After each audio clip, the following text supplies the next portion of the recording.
Magandang araw mga kaibigan. Gusto kong i-share itong Facebook Reels na napanood ko ngayon. Tungkol ito sa pangangampanya ni dating ex-senador Leila de Lima. Sabi dito is Happy Fiesta Rizal. Leila de Lima nag-ikot sa Rizal. Duterte sigaw ng mga tao kahit saang lugar na ngayon na may magkampanya, either team sinusuka or team kain suka, yung kakamping.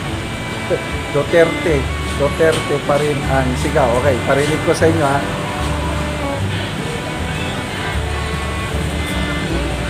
Wala.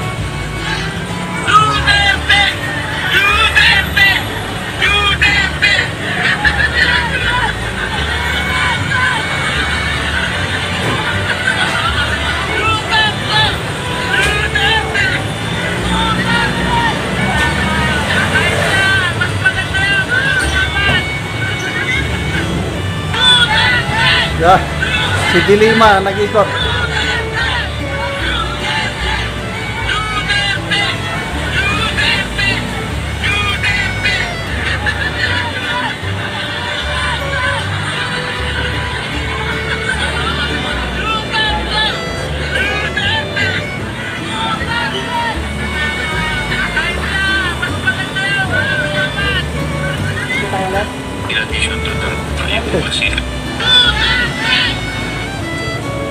Ayan po, nakakatuwa po.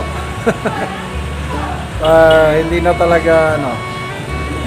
talaga mapigilan ang pamamayagpag ng Team Suka, Team PDP Laban.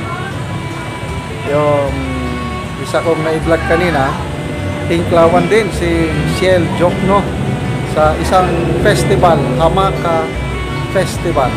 I don't know saan lugar ito. Ganon din.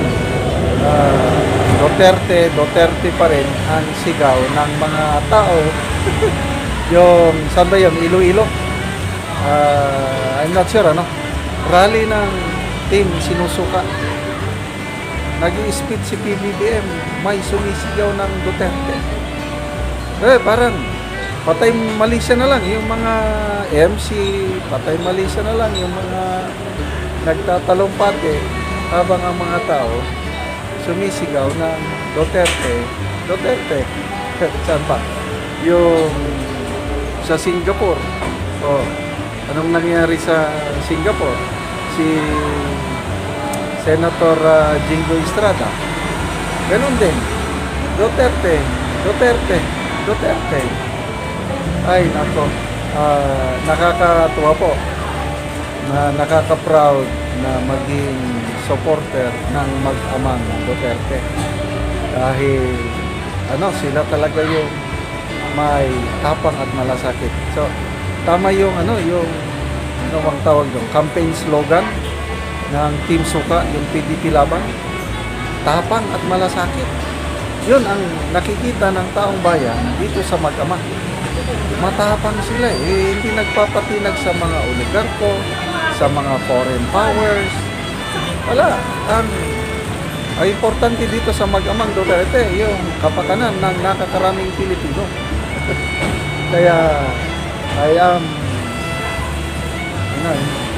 not a Filipino yung, ano ba yung pagkasabi nito? Worth nothing? Talagang, si PRRD sabi niya, if I rot in jail, so be it. I am answerable to the Filipino people. Samantalang sa kabila naman, wala na. Hakot. Yung team sinusuka, anong nangyari sa rally sa Davao del Norte? Hakot. Tapos nagutom pa yung mga tao. Pinabayaan nila yung mahinakot na tao. Hindi naman lahat. Kaya lang may lumabas, may kumakalat ngayon na Facebook ang mga tao nagre-reklamo, gutom, lalabas, ayaw payagan. Dahil baka, mabawasan sila ng attendance, manipis yung crowd pag mabidyohan o mapicturan. Kaya lang mga tao, nagpumilit, lumabas at hindi na bumalik. Tapos yung mga pulis, anong nangyari sa pulis sa Davao del Norte? Pina-attend, wearing civilian clothes with a touch of red. Ako, malaking sakit sa ulo sa pulis yun, malaking kapalpakan yun. Sino kaya ang nag-leak ng document na yun? Sigurado, DBS yun, Maka Duterte yung pulis na nag-leak. Kaya nalaman natin na ang mga pulis may require na mag-attend sa Davao Rally para pampadami ng tao. Ganyan sila, ka-desperado. Kaya, sige lang. Ay, isa pa, yung 180 barangay captains of Manila nagpahayag ng suporta sa Team Duterte. Ang laking bagay nun. 180 barangays. And I believe marami pang susunod. Simula pa lang yan. Nararamdaman na ng mga local leaders, LGUs. Meron na ring mayor na nagpayag ng suporta sa Team Duterte, yung saan mayor ito? I think sa Cebu, anong district.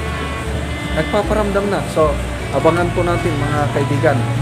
So, sunod-sunod na ito ang pamamayagpag ng Team Suka, Team Duterte. Okay, mga kaibigan, salamat sa inyong palaging panonood sa ating channel. Nakakatulong po tayo sa tribong Talandig dahil sa inyong panonood. Tumutulong tayo sa Talandig Tribe, namimigay ng libreng yero at pako para makapatayo sila ng bagong bahay. Nagpapabigay din tayo, nagpapatanim tayo ngayon ng saging lakatan. And then yung nauna, 2 years ago, nagpatanim na tayo ng sayote at ngayon, halos every week, nag-harvest sila ng sayote. Kaya, okay na, solve na yung pamigas-bigas nila. Pamugas-bugas, okay? So, panoorin yung video na ito, kabalikan kayo sa pagtulong sa tribo.